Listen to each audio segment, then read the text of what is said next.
தலைப்புச் செய்திகள். நாடாளுமன்ற பட்ஜெட் கூட்டத்தொடர் இன்று தொடங்குகிறது. வருடத்தின் முதல் கூட்டம் என்பதால் குடியரசுத் தலைவர் உரை நிகழ்த்துகிறார். மகாத்மா காந்தி வேலை திட்ட மாற்றம் உள்ளிட்ட பிரச்சினைகளை எழுப்ப எதிர்க்கட்சிகள் திட்டம். மத்திய பட்ஜெட் பிப்ரவரி மாதம் 1ஆம் தேதி தாக்கல். மத்திய நிதியமைச்சர் நிர்மலா சீதாராமன் தாக்கல் செய்கிறார். எலக்ட்ரானிக் தயாரிப்பு பொருட்கள் மீதான வரிகள் குறைக்கப்படும் என எதிர்பார்ப்பு. கூட்டணி விவகாரம் குறித்து பொதுவெளியில் பேசக்கூடாது என திமுகவினருக்கு முதலமைச்சர் மு.க.ஸ்டாலின் உத்தரவு. கூட்டணி பற்றி உரிய நேரத்தில் அறிவிக்கப்படும் என தகவல். திமுகவுடன் இன்னும் தேர்தல் கூட்டணி குறித்து பேச்சுவார்த்தை நடத்தவில்லை. காங்கிரஸ் குழு தலைவர் சோடங்கர் பகிரங்க அறிவிப்பு. சனாதன தர்மத்தை புறக்கணிக்கும் அரசு ஆட்சிக்கு வராது என அமித்ஷா பேச்சு.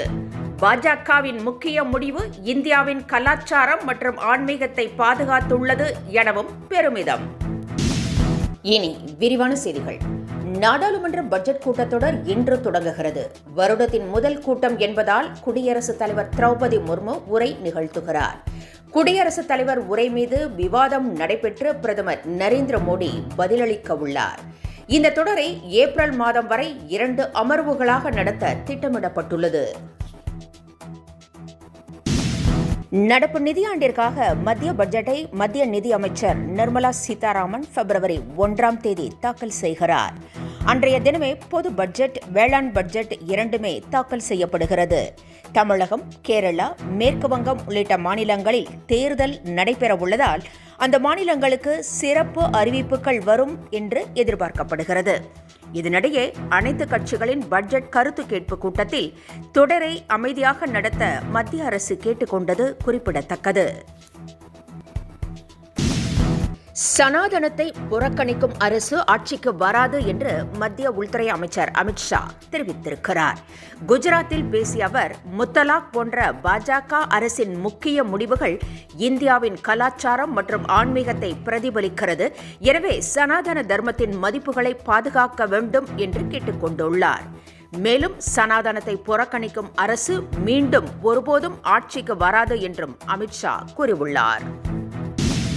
கூட்டணி குறித்து பொதுவெளியில் யாரும் கருத்து தெரிவிக்க கூடாது என்று திமுகவினருக்கு முதலமைச்சர் மு.க.ஸ்டாலின் உத்தரவிட்டுள்ளார். ஆட்சியில் பங்கு கேட்டு காங்கிரஸ் எம்பி மாணிக்கம் தாக்கூர் தொடர்ந்து குரல் கொடுத்து வருகிறார். இதற்கு பதிலடி கொடுத்த திமுக மாவட்ட செயலாளர் கோ. தளபதி, காங்கிரஸ் கட்சிக்கு பூத்தில் நியமிக்க கூட ஆட்கள் இல்லை என கடுமையாக சாடியிருந்தார். இதனால் காங்கிரஸ் திமுக இடையே வெளிப்படையாக மோதல் வெடித்தது. இதனிடையே கூட்டணி விவகாரம் பற்றி யாரும் பொதுவெளியில் பேசக்கூடாது என்றும் உரிய நேரத்தில் அறிவிப்பு வெளியிடப்படும் என்றும் திமுகவினருக்கு முதலமைச்சர் மு.க.ஸ்டாலின் உத்தரவிட்டுள்ளார். தான் தாவேகா கூட்டணிக்கு வர வேண்டும் என செங்கோட்டையன் விரும்பியதாக டிடிவி தினகரன் கூறியுள்ளார். இதுகுறித்து பேசிய அவர், கூட்டணி அழைப்புக்கு மறுப்பு தெரிவிக்க முடியாமல் தயங்கியதாகவும் ஆனால் அவர் நம்பிக்கையுடன் இருந்ததாகவும் தெரிவித்தார். மேலும் தேர்தலில் போட்டியிடவில்லை என்பது தனது சுய முடிவு என்றும் இதில் தனக்கு எந்த அழுத்தமும் யாரும் தரவில்லை என்றும் டிடிவி தினகரன் கூறியுள்ளார். திமுகவுடன் இன்னும் கூட்டணி பேச்சுவார்த்தை தொடங்கப்படவில்லை என்று தமிழக காங்கிரஸ் பொறுப்பாளர் சோடங்கர் பகிரங்கமாக தெரிவித்திருக்கிறார். டிசம்பர் மாதம் 3ஆம் தேதி முதலமைச்சர் மு.க.ஸ்டாலினை சந்தித்து டிசம்பர் 13ஆம் தேதி கூட்டணியை இறுதி செய்ய கேட்டுக்கொண்டதாகவும் ஆனால் திமுகவிடம் இருந்து இதுவரை கூட்டணி பேச்சுவார்த்தைக்கான அழைப்பு வரவில்லை என்று கூறியிருக்கிறார். 2 மாதம் காத்திருந்தும் இன்னும் பேச்சுவார்த்தை தொடங்கப்படவில்லை என்றும் ஏன் இந்த தாமதம் என்று தெரியவில்லை என்றும் அவர் கூறியுள்ளார்.